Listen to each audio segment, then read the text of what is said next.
Some brands are legendary. In every category, someone sets the standard, and some companies create raving fans. Join Scott Wozniak and Caitlin Johnson of Swoz Consulting as we dig into the tactics and tools behind great organizations. How did the legends do it? And how can you become a legendary brand too? Welcome back. And I'm excited to introduce to some of you might have heard her on my other podcast, but Caitlin Johnson.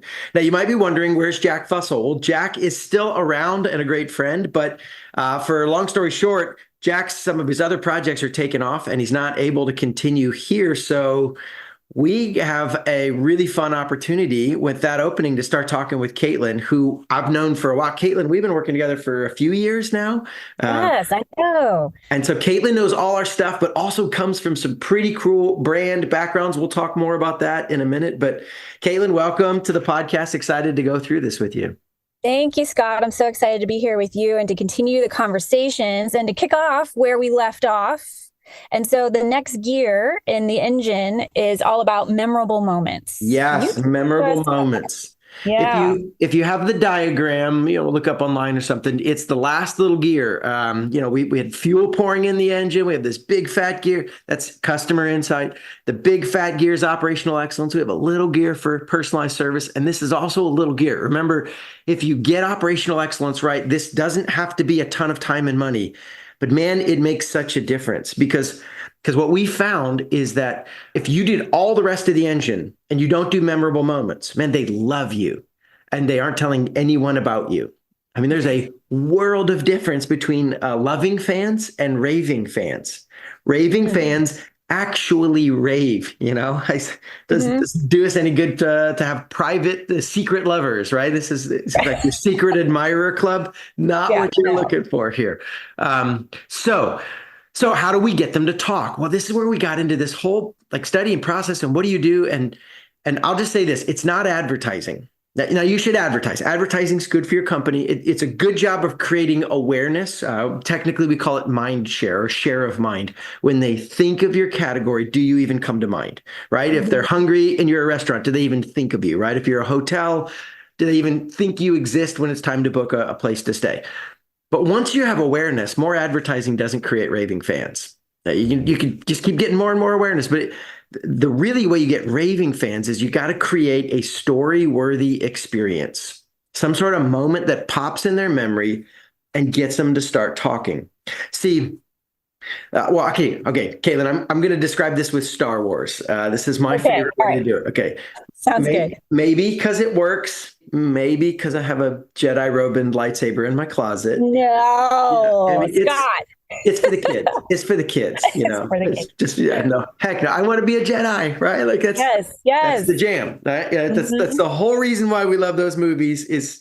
I may or may not, when I was young, have reached out and it's like, can I feel the Force? Hasn't happened yet, but maybe someday, Caitlin.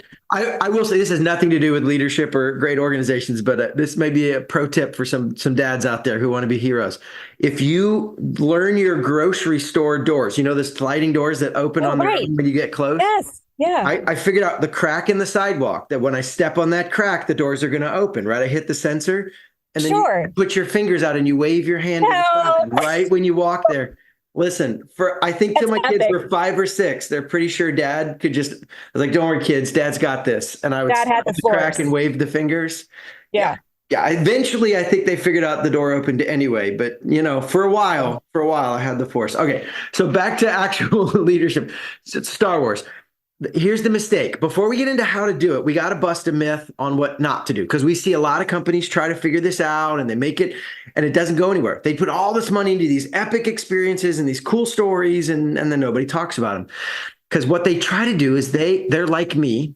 They want to be Luke Skywalker, right? They want to be the hero that saves the day. They're going to be the Jedi who and then so the whole story, the whole experience is, look at how awesome our company is. We're awesome. Check us out. And it makes sense, right? I want to be the hero too. And it doesn't matter they might even believe you that you're a hero, right? Like, oh, check him out. They don't want to tell your story. They want to tell their story. And that is the key insight here. If you want to create a moment they want to talk about, then you have to make them the hero of the story. It doesn't do you any good to have them believe you're awesome. Honestly, by this point, they kind of already do. Maybe you get a little boost of that. Now, but if you make a story where they feel awesome, then that's a story they want to tell everyone about. See, the question your customers are asking at this stage of the relationship, how do I feel about myself when I'm with you? I mean, so that's the secret. Yes. It's not conscious. It's subconscious most of the time, right? Most people aren't actually saying it out loud, but I mean, this is like deep human psychology. Honestly, all of us are asking this question all the time. It's a big part of how we pick our brands and careers and friends. It's not just how do we feel about them, it's how do we feel about ourselves while we're with them. It's a big deal. So the Star Wars metaphor, here's why I go there. Partly because I might want to nerd out, but partly because so I don't get to play the hero. You know what I do get to play? We get to be Yoda. I mean, that's the genius here. We're in the story. Otherwise, there's no value to the story, to our brand, right? So if we want a story that they love, but also drives attention and value back to us, then we make a story where they're awesome and we're the wise mentor. We're the guide that helps them realize, hey, you really are a Jedi. You're kind of awesome. Again, how do I feel about myself when I'm with you? So you create this moment to celebrate them, and they get to do something that's awesome. And they prove to themselves and the world, man, I really am a Jedi. I'm pretty awesome in this category. And then they will go tell the world that story, humble brag about you in the process. But really, it's just an excuse to do this. All right, so let's play with some brands who actually do this and give you some like examples on the stories. We'll start with kind of the message behind the madness, right? Like Harley Davidson might be a really fun one here. I don't know, Caitlin, I've never asked this. Are you a motorcycle person? Do you ride? I'm not. I have not had a chance to sit on a Harley Davidson. Have you ridden any motorcycles ever? Does a scooter in college count? I'm pretty sure the hog riders are going to say no to the scooter. Right. Yeah, okay. I'm not a Harley guy, but some of my closest friends and their buddies, they like do weekend rides and all that nonsense. I mean, it's a thing. Like, hey, pro tip, when they tattoo your logo on their body, they might be a raving fan, right? Just a little bit. Subtle. Right? It's a subtle sign. So now, okay, before somebody clicks, we have comments that are like, Harley, didn't they have trouble? Yeah. There was a season where Harley was it, man. Like they were tattoos and jackets and the jam. And then they sold to a company and lost their quality and the operational excellence. Without trust, it's kind of hard, but they're back. By the way, if you have not been to a Harley dealer in the last, 7 years or so, it's an experience. Even if you never want to buy one, you should probably check it out just to see how they've designed the customer experience. It's not a normal situation. So they're not perfect, but there was a chunk of time and you can study how they did it. The operations were great. If you don't know, there's no such thing as a standard Harley. They're all custom. Every part can be tweaked and modified. And so it's not just a, off the shelf generic thing. Personalized moments. And then you get to the memorable stuff when they go on the rides and do the things.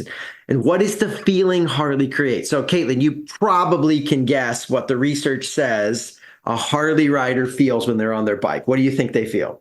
Oh, I'm thinking freedom, wind blowing in their face. Yes, it's excitement and thrill. It's wild, dangerous, and free.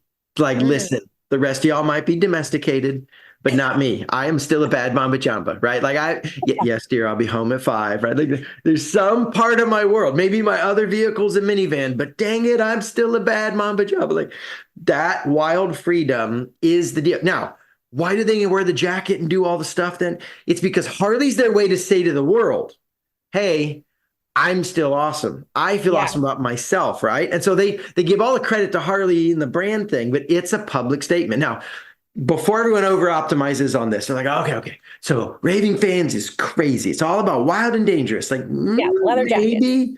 Because you know who else has raving fans? Volvo, right? Volvo. Now, there are people who go nuts, only drive Volvos. It's all they do. Like it's their jam, right? Now, what's Volvo famous for? Safety. Yeah, I mean, like, no, solid machine, operational excellence, pick your models, you got personal touches, absolutely. But how does a Volvo driver feel about themselves when they drive their car? They feel safe, and the research would say the little bit superior. Like, what's wrong with the rest of you morons, right? Like, why am I the only one in the safest car on the road? Yeah. So is it safe? Is it dangerous? Is it, free? Is it smug? Like, what's the feeling we're going for here? This is the key. You do not just guess. This is why customer insight is so valuable. It can work. The question is, Yes. what do your customers want to feel? And Mm. you're going to get soccer mom Sarah is going to want a different feeling than business owner Beth.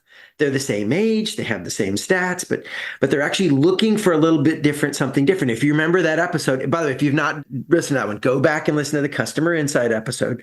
Charlie and Ozzy, totally different things. They look similar, but what they really want out of your brand is a different feeling. Let me give you a really obvious example of this.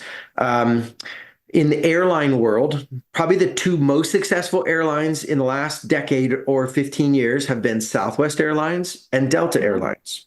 Mm-hmm. Airlines is a rough business. They've had some difficult times. And Southwest, sadly, for the first time ever, seems to have some trouble with its customer brand right now. Delta used to be struggling. They're killing it now. But there's a chunk where they both have done well. But the reason I bring them up is it's the exact same service. Like, you got to go to the same building, takes you Sure. to the other location. Like, it's the Right. same experience. And they Flying. add just a little tweak, and Southwest is optimized for the individual social vacation traveler. It's a party in the sky. They're going to tell jokes. You got random seating. You never know who you're Yeah. going to sit Yeah. by, right? It's fun, and there's no first class. It's all very fast and efficient, right? Mm-hmm. Delta is not optimized for that. Delta is optimized to make the business traveler feel like they're a big deal. It's all about prestige. Mm-hmm. Like, listen, everybody knows the way to board a plane is not front to back. Like, this isn't hard. It's not the fastest way to board a plane, but it's important to Delta that they board first class first. Not only is Southwest doesn't even have first class, right? Step one, Right. but first Right. class boards first. They're like, Miss Johnson, it's time for you to board. All the rest of you peasants, why don't you sit and Yes, wait please. and watch her? And they have a Right. special little lane for you. It's like you click the button, you beep into the same machine. But no, you stand on this side of the rope because you're special. And then you sit in your throne and you got your mimosa, and everybody's like walking past you Everyone while else you're comes lounging. in. Oh yeah. Right. It's all Yeah. about like, we're setting this up to be a big deal, make you feel like you're a big deal. You're the actual premier customer, the raving fan of Delta, the business travelers. Other people will travel them, but that's not what they're optimized for. Same actual service, like the product is the same thing. And so you can be in the same industry and pick, what do my people care about? And so one of it is, what do my people care about? And the other half of figuring this out is, what's the unique set of tools or history or story of my brand? So some folks might say, hey, I'm a local company. Like, we're Charlotte local, man. We've been here for generations. Sure. And some folks are like, no. I'm national, baby. Like, I'm not local. I'm everywhere. What's better? Like, deep local roots, national, Volvo, Harley, both can work. Right. So Right. you create your own unique set of things that you can talk about that none of your competitors can, that match your customers. And they're like, man, those guys are awesome because, and then as like Yoda, well, we're just here to help them live out their dreams and kind of be the person they always wanted to be. All right. So you really have to go back to what does your customer want? That's it. Mm-hmm. And so let's share maybe a couple of practical examples on how people do this, and then just kind of like, because this one's probably the most unique and non-standard of all the business stuff that we're talking about in this engine. Some of the other stuff's like, oh yeah, I should operational excellence, right? You should probably get good at your basics. And so we have some tactics and tools that are really, useful and meaningful, and sometimes new tools for people. But the idea, like, I'm not going to pretend like I'm the first guy who's like, you should get good at your operations. Like, yeah, we should. This one, though, honestly, we kind of had to make this up when I was at Chick-fil-A. Studied a lot of brands, brought in a lot of experts, figured this out. We didn't know. Now, maybe somebody else had also made this up, right? There's a parallel in innovation happens, but we didn't know anybody doing this. And so it's kind of a whole new approach. And then I've just kept fiddling with it. And as I've started applying it to other brands and other companies. So for a lot of folks, this is a new concept. This is the new thing. Most people are trying to get raving fans through ads. Like, That's not anywhere near as effective. Okay, Right. so how do the other brands actually do it? So I'll saw Chick-fil-A. One of our big Sure. ones was a Chick-fil-A daddy-daughter date night. So Ooh. yeah, usually happened around Valentine's Day. Uh-huh. You have to sign up for an advance, a time slot. I got 6:45, and you would come with your daughter. I would take all three of my girls, and man, it was their dream, Caitlin. Because, well, think about it. They get to dress up all frou-frou, right? Get all fancy, Right. and then they eat the chicken nuggets. That's all they really wanted anyway. I mean, I don't know what your Especially, kids were like when they're oh little, yeah. but if you take them to a fancy restaurant, they're like, "I'm sorry, where are my nuggets? Like, what are we doing in this place?" God, I want that today. Like, take me to a fancy restaurant, and I want to get dressed up. That's fair. That's fair. Maybe it's not just the kids who want to be able to get fancy and then eat themselves some good nuggets. So they loved it. Right. So, but you show up and they would have sometimes they have a horse-drawn carriage and you could take a lap around it was literally just take one little lap around the building and you get out, 3-minute carriage ride, but it was special. And about half the restaurant, they would cordon off and then put like black tablecloths on those tables, make them fancy. And they would come to your table and say, "Ma'am, what would you like to order?" It's the same menu, but you get to order at the table. Yeah. And they would sometimes have like live music. Typically they'd go to one of their staff and be like, "Jenny, don't you play the cello?" "Oh yeah, yeah. Guess what you're doing on Friday?" And Right. so it's super fun because you get to have this beautiful little moment. And then, okay, now here's the key. Here's what they train their staff to say. Dads, if you're listening, brace yourself, right? "Hey, thanks for being the kind of dad that would bring your daughter to an event like this. The world needs more dads like you." Oh, Oh, it's like yeah, I'm dad of the year here, right? Like I'm killing absolutely. it. Who's the hero? I feel like I'm awesome. Now it's Jetta. They're not like, "Oh, listen, aren't you glad Chick-fil-A cares about your daughter?" It's like, "We're glad you care about your You daughter. right. We're glad we could just help you show your daughter how much you love her." That little girl feels like princess. Daddy loves her. That dad feels like he's king of the world. They get to be the hero, and Chick-fil-A now they do mother son, mother daughter, father son. They do all these family events. These never hit the news. They're never big, but these get blasted all over social media because what they do is they take your picture and give it to you. You sign up by giving them your email address, so they email you Yeah. all your pictures. And what do you think dads do with all those pictures? Of course, you're sharing them. I mean, listen, this is breaking news, Caitlin. The world needs to know how good of a dad I am. Like, it's very important that everyone recognizes. Yeah, this is the kind of stuff that makes Chick-fil-A the most talked about brand on social media in America. Oh, Not wow. most talked about restaurant, most talked about brand of any category. Now, it doesn't often hit the national news and Mhm. not to go down a rabbit trail. That's often fake news, wildly Right. misrepresented sometimes. But like it's just every restaurant tries to do one of these memorable moments every month. Over 3,000 locations now. Just people get their events, have their personal experience, post about it. Constant conversation in their local communities, into their friend networks. Man, these guys are awesome. Man, these guys are awesome. I mean, Wow. it's that is what drives raving fans, not a big, massive, expensive ad campaign. In fact, I'll give you one Right. last Chick-fil-A stat, and then maybe Okay. we'll hear a couple other examples. But so McDonald's last year spent over $1.5 billion on marketing and advertising in just the domestic US. Oh, whoa. Massive ad spend. And they were about 22 billion in sales, I think, if I'm getting this right on the US side of just domestic US sales. So Chick-fil-A was about 20 billion in sales last year. So pretty close. They're getting close to being as Yeah. big as McDonald's in the US. Not McDonald's global. That's a whole other beast. But Chick-fil-A is Okay. not international yet. Well, okay. Technically they're in Canada, but Okay. All right. no offense. I don't think Canada counts.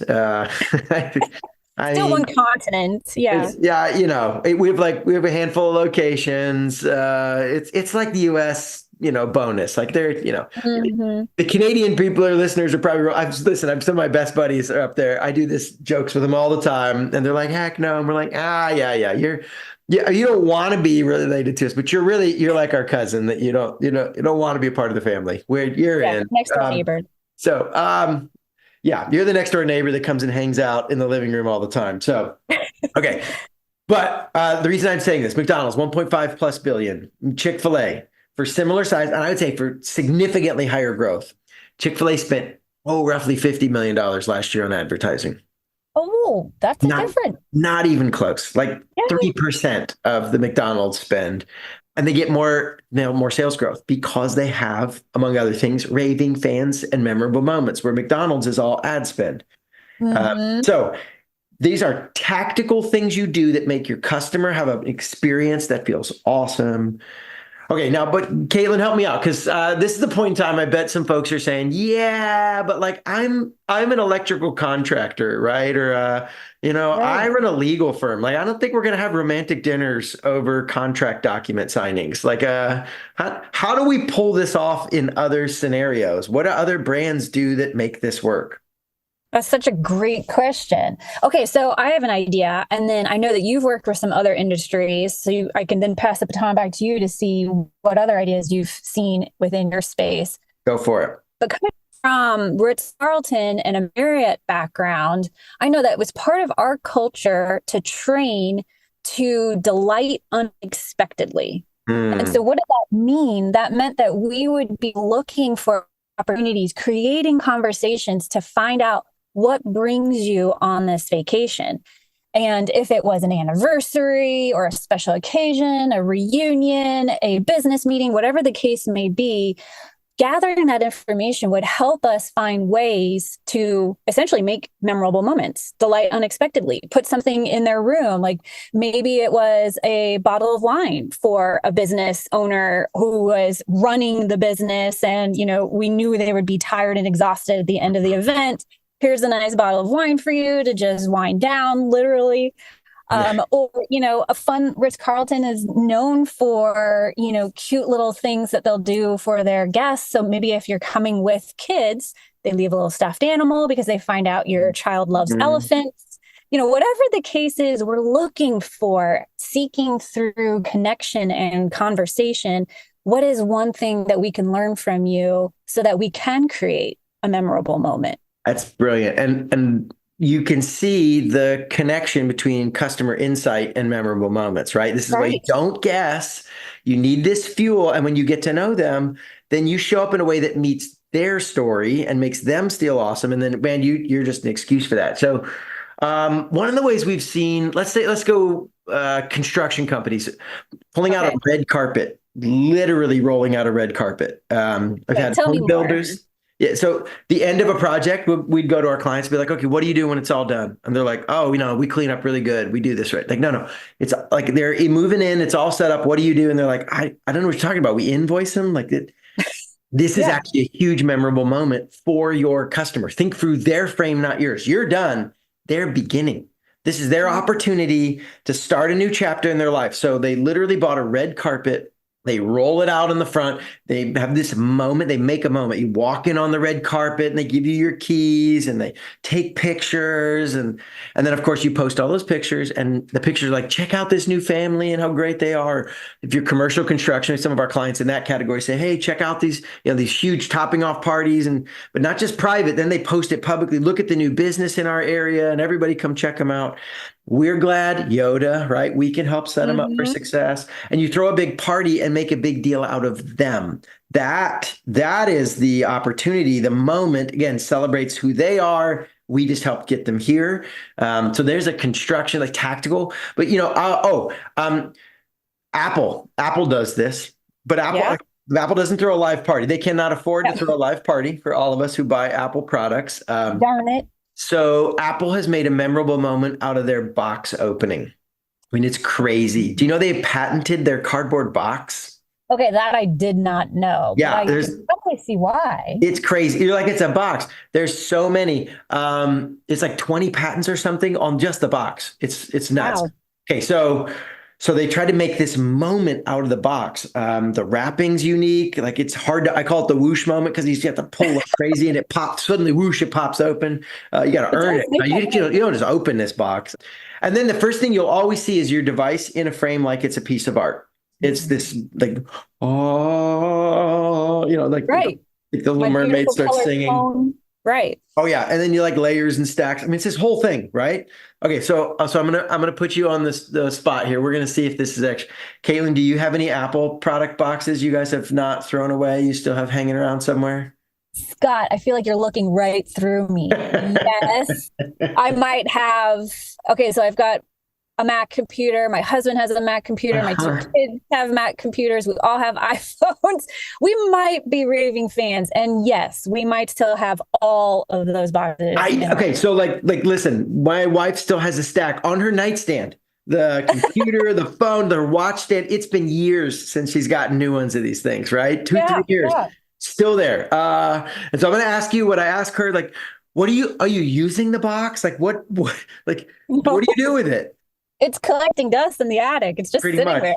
Pretty much. Yeah. So here's my thing. Well, actually, I have to check now, Caitlin. Hold on. Do Okay. you keep all your Amazon boxes? Do we have other boxes stacked in the attic?